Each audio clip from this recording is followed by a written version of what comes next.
গঙ্গা ভাঙন সমস্যাকে জাতীয় বিপর্যয় হিসেবে ঘোষণা করার দাবি। বন্যা নদী ভাঙনের ক্ষতিগ্রস্ত মানুষকে পুনর্বাসনের বাস্তু জমি দেওয়ার দাবি সহ বিভিন্ন দাবির ভিত্তিতে মালদা সেচ দপ্তরের ডেপুটেশন কর্মসূচি মালদা জেলা বামফ্রন্টের। সোমবার দুপুরে মালদা শহরের মিছিল করে বামফ্রন্ট নেতা কর্মীরা উপস্থিত হন গ্রিন পার্ক এলাকায় সেচ দপ্তরের সামনে। পরিস্থিতির সামাল দিতে গেটের সামনে আগে থেকেই মোতায়েন ছিল বিশাল পুলিশ বাহিনী। তৈরি করা হয়েছিল ব্যারিকেড। বামফ্রন্টের নেতাকর্মীরা সেই ব্যারিকেড ভাঙার পর অফিসের লোহার তৈরি প্রধান গেট ভেঙে ভেতরে প্রবেশ করেন। সেখানে বিভিন্ন দাবি লেখা প্লাকার্ড এবং দলীয় ঝান্ডা নিয়ে শিক্ষক প্রদর্শন করেন বামফ্রন্ট নেতাকর্মীরা। এরপর তাদের দাবি সনদ সেচ দপ্তরের আধিকারিকের হাতে তুলে দেন। উপস্থিত ছিলেন প্রাক্তন সেচ মন্ত্রী সুভাষ নস্কর, বামফ্রন্ট নেতা শতরূপ ঘোষ, কৌশিক মিশ্র, অম্বর মিত্র, দেবজ্যোতি সিনহা সহ অন্যান্য নেতৃত্ব। গত কয়েক সপ্তাহ ধরে মালদা জেলার বিভিন্ন এলাকায় শুরু হয়েছে গঙ্গা ও ফুলহর নদী ভাঙন। ক্ষতিগ্রস্ত বহু মানুষ চাষের জমি ও ভিটেমাটি হারিয়ে খোলা আকাশের নিচে দিন যাপন করছেন ভাঙন কবলিত এলাকার মানুষ। ভাঙন কবলিত এলাকার মানুষের পুনর্বাসন ও ভূতনি এলাকায় স্থায়ী বাঁধ নির্মাণের দাবি সহ বিভিন্ন দাবি নিয়ে ডেপুটেশন কর্মসূচির ডাক দেওয়া হয় জেলা বামফ্রন্টের উদ্যোগে।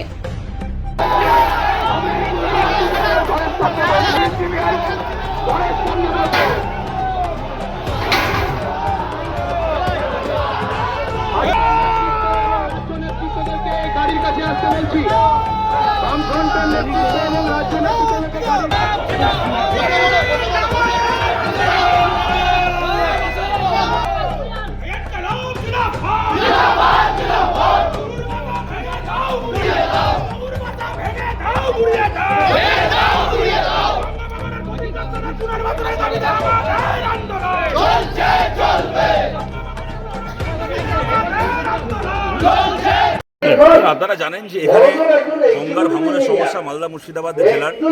এই সমস্যা আজকের নয়, নতুন কিছু নয়, কিন্তু সবসময় সরকারের এখানে একটা কার্যকরী একটা হস্তক্ষেপ থাকবে এটা আমরা আশা করি। কিন্তু গত 7-8 বছর ধরে 10 বছর ধরে আপনারা দেখছেন তৃণমূল তো শুরু করতে পারে না, এখানে জিনিস নেই।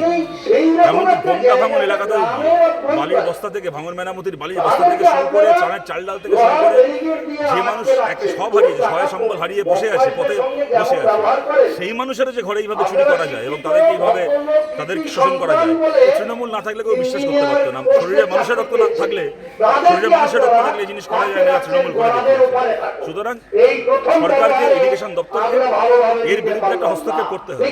এই দাবিতে আমরা লড়াইয়ে আছি। এই লড়াই খুব একটা সহজ নয়, কেন ওরা ক্ষমতার জোরে নানা রকমভাবে চেষ্টা করেছে এই লড়াইকে ভাঙার, কিন্তু আমরা লড়াইয়ে আছি এবং দেখা যাক আমরা শেষ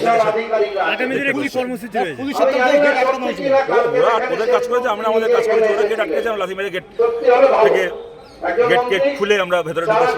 কদিন আগে যেখানে আমাদের সভা হচ্ছে, এখানে কদিন আগে তৃণমূল কংগ্রেসের কর্মচারী সংগঠনের এখানে ব্যারাক বেঁধে মঞ্চ বেঁধে মিটিং হয়েছে, আর আমাদের জন্য গেট আটকানো হয়েছে। তৃণমূলের মূলভাবে পার্টি হবে এখানে ইরিগেশন দপ্তরের ভেতর মঞ্চ বেঁধে, আর আমরা ভাঙন নিয়ে ডেপুটেশন দিতে আসলে গেট আটকানো হবে। ওরা এই সমস্ত তুকলোকে ফরমান করলে ফরমান আমরা মানবো না। ওদের যা করার করেছে, আমাদেরও যা করার আমরা করেছি।